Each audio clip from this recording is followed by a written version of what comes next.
ഈ കാണുന്നത് ഞാനിവിടെ 399 രൂപയ്ക്ക് വാങ്ങിയ 100 വാട്ട് സൗണ്ട് ഔട്ട്പുട്ടുള്ള ക്ലാസ് ഡി ആംപ്ലിഫയർ ബോർഡാണ്. അപ്പോൾ ഇങ്ങനെയുള്ള മോണോ ആംപ്ലിഫയർ ബോർഡ് കൂടുതലായിട്ട് ഉപയോഗിക്കുന്നത് സബ്വൂഫറിനൊക്കെ ഉപയോഗിക്കാനുള്ള സബ് ആംപ്ലിഫയർ ആയിട്ടാണ്. അപ്പോൾ ഞാൻ ഇവിടെ എടുത്തേക്കുന്ന ഈ ഒരു ബോർഡ് ഗോൾഡ് A542 ഈ ഒരു സീരീസിൽപ്പെട്ട ബോർഡാണ്. അപ്പോൾ നമ്മുടെ ഇന്നത്തെ ഈ ഒരു വീഡിയോയിൽ ഈ ഒരു ബോർഡിൻ്റെ എല്ലാ ഡീറ്റെയിൽസും അതുപോലെ ഈ ഒരു നോർമൽ ആംപ്ലിഫയർ ബോർഡ് ഇത് സബ്വൂഫറിനൊക്കെ ഉപയോഗിക്കാൻ പറ്റിയ സബ് ആംപ്ലിഫയർ ആയിട്ട് എങ്ങനെയാണ് കൺവേർട്ട് ചെയ്തെടുക്കുന്നതെന്നൊക്കെ എല്ലാം ഡീറ്റെയിൽ ആയിട്ട് കാണിച്ചു തരാം. പിന്നെ ഇങ്ങനെയുള്ള ക്ലാസ് ഡി ആംപ്ലിഫയർ ബോർഡുകളൊക്കെ ഉപയോഗിക്കുന്ന സമയത്ത് വേഗം കംപ്ലൈൻറ്റ് ആവാതിരിക്കാൻ ചെയ്യേണ്ട കാര്യങ്ങൾ എല്ലാ ഡീറ്റെയിൽസും നമ്മുടെ ഇന്നത്തെ വീഡിയോയിലുണ്ട്. അപ്പോൾ താല്പര്യമുള്ളവർക്ക് വീഡിയോ പൂർണ്ണമായിട്ട് കണ്ടു നോക്കാം. അപ്പോൾ ഒരു കുറച്ച് വർഷങ്ങൾക്കൊക്കെ മുമ്പ് വരെ ഒരു 100 വാട്ട്സിൻ്റെ ഒരു ആംപ്ലിഫയർ ഒക്കെ ഉണ്ടാക്കിയെടുക്കണമെങ്കിൽ വളരെയധികം ബുദ്ധിമുട്ടായിരുന്നു. ഒന്നാമത്തെ ഒരു പ്രശ്നം ചിലവ് വളരെയധികം കൂടുതലാവും, പിന്നെ കണക്ഷൻസ് ഒക്കെ വളരെയധികം ബുദ്ധിമുട്ടായിരുന്നു. എന്നാൽ ഇപ്പോൾ ഇങ്ങനെയുള്ള ക്ലാസ് ഡി ആംപ്ലിഫയർ ബോർഡുകളൊക്കെ വന്നതോടുകൂടി ഇതിനെല്ലാം പരിഹാരമായിട്ടുണ്ട്. ഏതൊരാൾക്കും വളരെ കുറഞ്ഞ ചിലവിൽ വളരെ എളുപ്പത്തിൽ സ്വന്തമായിട്ട് ഒരു ആംപ്ലിഫയർ ഉണ്ടാക്കിയെടുക്കാൻ പറ്റുന്ന സ്ഥിതിയിലായി ഇങ്ങനെയുള്ള ക്ലാസ് ഡി ആംപ്ലിഫയർ ബോർഡുകൾ വന്നതോടെ മറ്റുള്ള ടൈപ്പ് ആംപ്ലിഫയർ ബോർഡുകളെ വെച്ച് കമ്പയർ ചെയ്യുമ്പോൾ ഇങ്ങനെയുള്ള ക്ലാസ് ഡി ആംപ്ലിഫയർ ബോർഡിന് വില വളരെയധികം കുറവാണ്. ഇതിൻ്റെ കണക്ഷൻസ് വളരെ എളുപ്പമാണ്, ഉപയോഗിക്കാനൊക്കെ ആണെങ്കിലും വളരെയധികം എളുപ്പമാണ്. പിന്നെ ഇങ്ങനെയുള്ള ക്ലാസ് ഡി ആംപ്ലിഫയർ ബോർഡിൻ്റെ നെഗറ്റീവ് ആയിട്ടുള്ള കാര്യം, ഇങ്ങനെയുള്ള ബോർഡുകൾ കംപ്ലൈൻറ്റ് ആയിട്ടുണ്ടെങ്കിൽ ഇത് റിപ്പയർ ചെയ്തെടുക്കാൻ ബുദ്ധിമുട്ടാണ്. ഇതിൻ്റെ ഒന്നും സ്പെയറുകൾ നമുക്ക് ലോക്കലായിട്ട് ഷോപ്പുകളിലൊന്നും കിട്ടി തുടങ്ങിയിട്ടില്ല, ഭാവിയിലേക്ക് ആകുമായിരിക്കും. പിന്നെ ഇങ്ങനെയുള്ള ക്ലാസ് ഡി ആംപ്ലിഫയർ ബോർഡുകൾ വേഗം കംപ്ലൈൻറ്റ് ആകുന്നത് അത് തെറ്റായ രീതിയിൽ ഉപയോഗിക്കുന്നതുകൊണ്ടൊക്കെ തന്നെയാണ്. നല്ല രീതിയിലൊക്കെ ഉപയോഗിക്കുകയാണെങ്കിൽ കംപ്ലൈൻറ്റ് ആകാതെ ഒരുപാട് വർഷം ഉപയോഗിക്കാൻ പറ്റും ഇങ്ങനെയുള്ള ബോർഡുകളും. അപ്പോൾ ഇനി അടുത്തായിട്ട് നമുക്ക് ഈ ഒരു ബോർഡിൻ്റെ കണക്ഷൻ ഡീറ്റെയിൽസ് എങ്ങനെയാണെന്ന് നോക്കാം. ഈ ഒരു ബോർഡിലേക്ക് നമുക്ക് ഒരു വയർ പോലും സോൾവ് ചെയ്ത് കൊടുക്കേണ്ട കാര്യമില്ല. എല്ലാ വയറും നമുക്ക് ഇതിനകത്ത് കണക്ട് ചെയ്യാൻ വേണ്ടിയിട്ട് സ്ക്രൂ കണക്ടർ വരുന്നുണ്ട്. അതുപോലെ ഈ ഒരു ബോർഡിൽ തന്നെ ഇൻബിൽറ്റ് ആയിട്ട് ഒരു വോളിയം കൺട്രോളും കൂടി വരുന്നുണ്ട്. അതുപോലെ ഇങ്ങനെയുള്ള ക്ലാസ് ഡി ആംപ്ലിഫയർ ബോർഡ് മറ്റുള്ള ആംപ്ലിഫയർ ബോർഡുകൾ വെച്ച് കമ്പയർ ചെയ്യുമ്പം ഇതിൻ്റെ ഗുണം വളരെ ചെറിയ വോൾട്ട് മുതൽ ഹൈ വോൾട്ട് വരെ കൊടുത്ത് വർക്ക് ചെയ്യാൻ പറ്റും. അതുപോലെ ഇങ്ങനെയുള്ള class D amplifier board single പവറിൽ വർക്ക് ചെയ്യുന്നതുകൊണ്ട് തന്നെ നമുക്ക് ബാറ്ററിയിലും അതുപോലെ കറണ്ടിലൊക്കെയും നമുക്ക് വർക്ക് ചെയ്യാൻ പറ്റും. അപ്പോൾ ഈ ഒരു ബോർഡ് വർക്ക് ചെയ്യാനുള്ള പവർ സപ്ലൈ കണക്ട് ചെയ്യേണ്ടത് ഈ കാണുന്ന ഈ ഒരു റെഡ് സോക്കറ്റിലാണ്. അപ്പോൾ ഈ ബോർഡ് നമുക്ക് 8 വോൾട്ട് DC മുതൽ 24 വോൾട്ട് DC വരെ കൊടുത്ത് വർക്ക് ചെയ്യാൻ കഴിയും. അപ്പോൾ നമുക്ക് ഈ ഒരു ബോർഡ് ബാറ്ററിയിലും അതുപോലെ കറണ്ടിലൊക്കെ വർക്ക് ചെയ്യുകയാണെങ്കിൽ SMPS അല്ലെങ്കിൽ അഡാപ്റ്ററൊക്കെ ഉപയോഗിച്ച് നമുക്ക് ഈ ഒരു ബോർഡ് വർക്ക് ചെയ്യാൻ കഴിയും. ട്രാൻസ്ഫോമർ നമുക്ക് നേരിട്ട് ഇതിലേക്ക് കണക്ട് ചെയ്ത് വർക്ക് ചെയ്യാൻ കഴിയില്ല, ട്രാൻസ്ഫോമർ ഔട്ട്പുട്ട് DC ആക്കി ഉപയോഗിക്കണം.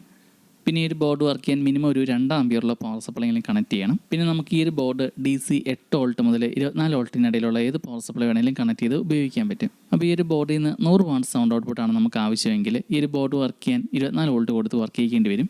ഇനി നമ്മൾ ഈ ഒരു ബോർഡ് വർക്ക് ചെയ്യാൻ 12 വോൾട്ടാണ് കൊടുക്കുന്നതെങ്കിൽ ഈ ഒരു ബോർഡിൽ നിന്ന് മാക്സിമം ഒരു 50 വാട്ട്സ് ഒക്കെ ഔട്ട്പുട്ടാണ് കിട്ടുള്ളൂ. അതുപോലെ ഈ ഒരു ബോർഡ് ഞാനിവിടെ ഉപയോഗിച്ച് ചെക്ക് ചെയ്ത് നോക്കിയ സമയത്ത് 12 വോൾട്ട് കൊടുത്ത് നമ്മളിത് സബ് ആംപ്ലിഫയർ ആയിട്ട് ഉപയോഗിക്കുന്ന സമയത്ത് സബ്വൂഫറിൻ്റെ ബാസ് കറക്റ്റ് പക്ക ഓക്കെയാണെന്ന് ഞാൻ പറയില്ല. ഒരു പതറിയ രീതിയിലാണ് സബ്വൂഫറിൽ നിന്നുള്ള ബാസ് വരുന്നത്.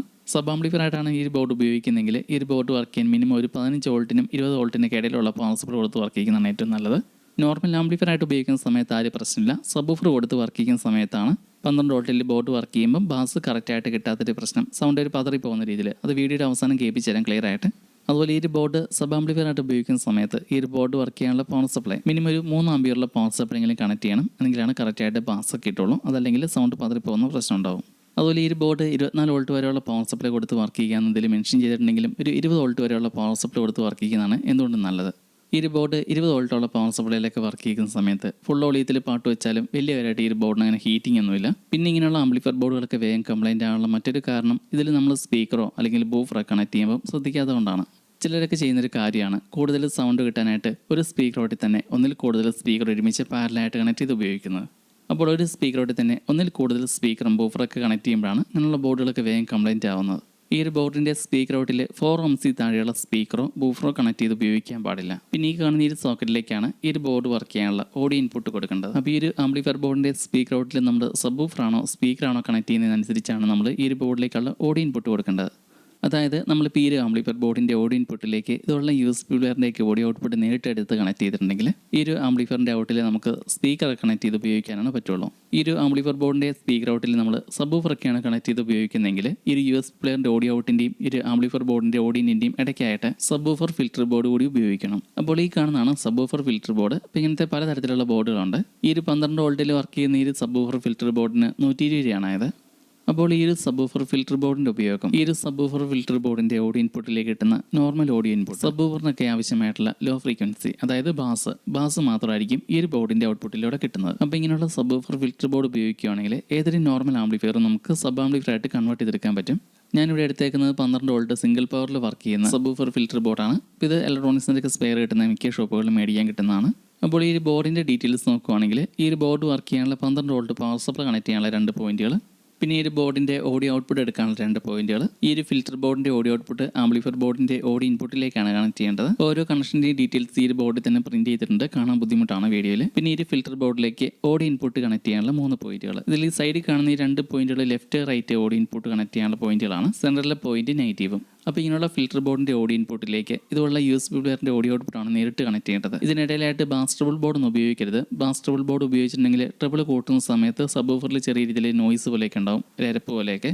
അപ്പോൾ USB പ്ലെയറിൻ്റെ ഓഡിയോ ഔട്ട്പുട്ട് അത് ഈ ഒരു ഫിൽറ്റർ ബോർഡിൻ്റെ ഓഡിയോ ഇൻപുട്ടിലേക്ക് നേരിട്ട് കണക്ട് ചെയ്യുക. പിന്നെ ഇതുപോലുള്ള ഫിൽറ്റർ ബോർഡിൻ്റെ ഓഡിയോ ഔട്ട്പുട്ട് നമ്മൾ ഇതുള്ള ആംപ്ലിഫയർ ബോർഡിൻ്റെ ഓഡിയോ ഇൻപുട്ടിലേക്ക് നേരിട്ട് കണക്ട് ചെയ്ത് ഉപയോഗിക്കുമ്പോൾ ഈ ഒരു ബോർഡിൻ്റെ ഔട്ടിൽ നമ്മൾ കണക്ട് ചെയ്യുന്ന സബ് വൂഫറിൽ ചെറിയ രീതിയിൽ നോയ്സ് പോലെ ഉണ്ടാവും. എല്ലാ ബോർഡുകൾക്ക് അങ്ങനെയില്ല, ചില ബോർഡുകൾക്ക് അങ്ങനെയുണ്ട്. അപ്പോൾ ആ ഒരു പ്രശ്നം ഒഴിവാക്കാനായിട്ട് ഈ ഒരു ഫിൽറ്റർ ബോർഡിൻ്റെ ഓഡിയോ ഔട്ടിൻ്റെയും ഈ ഒരു ആംപ്ലിഫയർ ബോർഡിൻ്റെ ഓഡിയോൻ്റെയും ഇടയിലായിട്ടൊരു ഓളിംഗ് കൺട്രോൾ ഉപയോഗിച്ചാൽ മതി. അപ്പോൾ അങ്ങനെ ഒരു ഓളിംഗ് കൺട്രോൾ ഉപയോഗിക്കുകയാണെങ്കിൽ നമുക്ക് സബിൻ്റെ മാസ്റ്റർ ഓളിംഗ് കൺട്രോളായിട്ട് ഉപയോഗിക്കാൻ പറ്റും. നോയ്സും ഒഴിവാകും. ഞാനിവിടെ എടുത്തേക്കുന്ന ഈ ഒരു ആംപ്ലിഫയർ ബോർഡിൽ ഇൻബിൽറ്റ് ആയിട്ട് ചെറിയൊരു ഓളിംഗ് കൺട്രോൾ വരുന്നുണ്ട് ഓഡിയോ ഇൻപുട്ടിൻ്റെ സെക്ഷനിൽ തന്നെ. അപ്പോൾ ഇതിൻ്റെ കണക്ഷൻ ഡീറ്റെയിൽസ് വീഡിയോയുടെ അവസാനം എല്ലാം ഡയഗ്രം പോലെ വരച്ച് കാണിക്കാം, എല്ലാവർക്കും മനസ്സിലാകാൻ എളുപ്പത്തിന് വേണ്ടിയിട്ട്. അതുപോലെ ഞാനിവിടെ എടുത്തേക്കുന്ന ഈ ഒരു ഫിൽറ്റർ ബോർഡിലും ഒരു ഓളിംഗ് കൺട്രോൾ പ്രീസെറ്റ് വരുന്നുണ്ട്. ചില ഫിൽറ്റർ ബോർഡുകളിൽ 2 ഓളിംഗ് കൺട്രോൾ ഇതുപോലത്തെ കാണും, ഒന്ന് ഓളിംഗ് കൺട്രോളായിട്ടും ഒന്ന് ഗെയിൻ കൺട്രോളറായിട്ടും. അപ്പോൾ ഇതിൻ്റെ പ്രവർത്തനം ഈ ഒരു ബോർഡിൻ്റെ വർക്കിങ്ങിൽ കാണിച്ചു തരാം.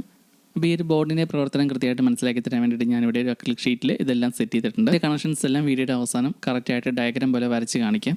അപ്പോൾ നമ്മൾ ഇന്നത്തെ ഈ വീഡിയോയിൽ പരിചയപ്പെടുത്തിയ ആംപ്ലിഫയർ ബോർഡ് 12 വോൾട്ട് പവർ സപ്ലൈയിൽ സബ് ആംപ്ലിഫയർ ആയിട്ട് വർക്ക് ചെയ്യുന്ന സമയത്ത് സൗണ്ട് കുറച്ച് കൂട്ടി കഴിയുമ്പോൾ ഇതുപോലെ സൗണ്ട് പതറി പോകുന്ന പ്രശ്നമുണ്ട്.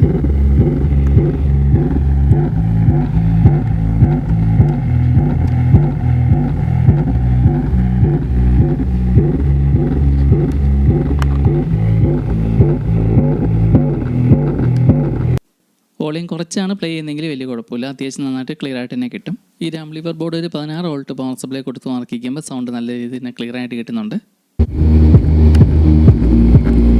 പിന്നെ അടുത്തായിട്ട് നമുക്ക് ഈ ഒരു സബിൻ്റെ ഫിൽറ്റർ ബോർഡിലുള്ള ഈ പ്രീസെറ്റ് അത് നമുക്ക് തിരിച്ച് നോക്കാം. സബിൻ്റെ ബോർഡിലുള്ള ഈ പ്രീസെറ്റ് ഇത് ഓളിംഗ് കൺട്രോളായിട്ടാണ് വർക്ക് ചെയ്യുന്നത്.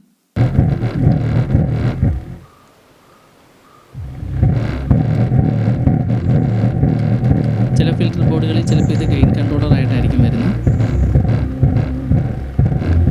അതുപോലെ ഈ ഒരു ആംപ്ലിഫയർ ബോർഡിലും ഇതുപോലെ ഒരു ചെറിയൊരു ഓളിയം കൺട്രോളർ ഉണ്ട്. ഇതിൽ നമുക്ക് ഓളിയം അഡ്ജസ്റ്റ് ചെയ്യാൻ കഴിയും. അതുപോലെ നമ്മളിവിടെ അഡീഷണൽ ആയിട്ട് വേറെ ഓളിയം കൺട്രോൾ കൂടി വെച്ചിട്ടുണ്ട്. ഇതിൻ്റെ എല്ലാം കണക്ഷൻസ് നമ്മുടെ വീഡിയോയുടെ അവസാനം കാണിക്കാം. ഇനി അടുത്തായിട്ട് ഈ സബിൻ്റെ ഫിൽറ്റർ ബോർഡ് ഇല്ലാതെ USB പ്ലെയറിൻ്റെ ഓഡിയോ ഔട്ട് നേരെ ഈ ഒരു ആംപ്ലിഫയർ ബോർഡിൽ കണക്ട് ചെയ്താലുള്ള അവസ്ഥ എങ്ങനെയാണെന്ന് കേൾപ്പിച്ചു തരാം.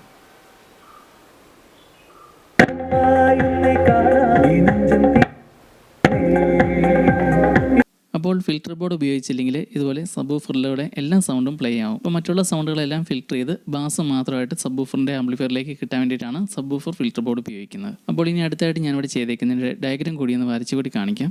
അപ്പോൾ ഇന്നിവിടെ വരച്ച് കാണിക്കുന്നത് സബ് ആംപ്ലിഫയർ ആയിട്ട് ഉപയോഗിക്കാനുള്ളതിൻ്റെ കണക്ഷൻസ് ആണ്. അപ്പോൾ ആംപ്ലിഫയർ ബോർഡിൻ്റെ ഔട്ടിൽ സബ് വൂഫർ കണക്ട് ചെയ്യുക. ഇനി അടുത്തായിട്ട് പവർ സപ്ലൈയുടെ നെഗറ്റീവ് അത് ആംപ്ലിഫയർ ബോർഡിൻ്റെ പവർ സപ്ലൈ കണക്ട് ചെയ്യുന്ന നെഗറ്റീവിലേക്കും. പിന്നെ നമുക്കിവിടെ ഈ ഒരു സബിൻ്റെ ഫിൽറ്റർ ബോർഡിന് വേണ്ടിയിട്ട് ഒരു റെഗുലേറ്ററൈസ് ഉപയോഗിക്കണം. ആ റെഗുലേറ്ററൈസിൻ്റെ സെൻട്രൽ പിന്നിലേക്കും ഈ ഒരു നെഗറ്റീവ് കണക്ട് ചെയ്യുക. അപ്പോൾ ഇതിന് ഉപയോഗിക്കേണ്ടത് 7812 ഈ ഒരു വോൾട്ടേജ് റെഗുലേറ്ററൈസിയാണ്. ഈ ഒരു റെഗുലേറ്ററൈസിൻ്റെ സെൻട്രലിലെ പിന്നിൽ കണക്ട് ചെയ്തേക്കുന്ന നെഗറ്റീവ് കണക്ഷൻ നേരെ ഈ ഒരു ഫിൽറ്റർ ബോർഡിൻ്റെ നെഗറ്റീവിലേക്കും കൂടെ കണക്ട് ചെയ്യണം പവർ സപ്ലൈയുടെ. അടുത്തായിട്ട് ഈ ഒരു വോൾട്ടേജ് റെഗുലേറ്ററൈസിൻ്റെ 3ാമത്തെ പിന്ന് ഇത് ഫിൽറ്റർ ബോർഡിൻ്റെ 12 വോൾട്ട് പവർ സപ്ലൈയിലേക്കാണ് കണക്ട് ചെയ്യേണ്ടത് പോസിറ്റീവിലേക്ക്. അടുത്തായിട്ട് റെഗുലേറ്ററൈസിൻ്റെ 1ാമത്തെ പിന്ന് ഇതാണ് പോസിറ്റീവ് ഇൻപുട്ട്. ഇത് നമുക്ക് നേരെ ആംപ്ലിഫയർ ബോർഡിൻ്റെ ആ ഒരു പോസിറ്റീവ് പവർ സപ്ലൈ കണക്ട് ചെയ്യണം, അതിലേക്ക് തന്നെ കണക്ട് ചെയ്യാം.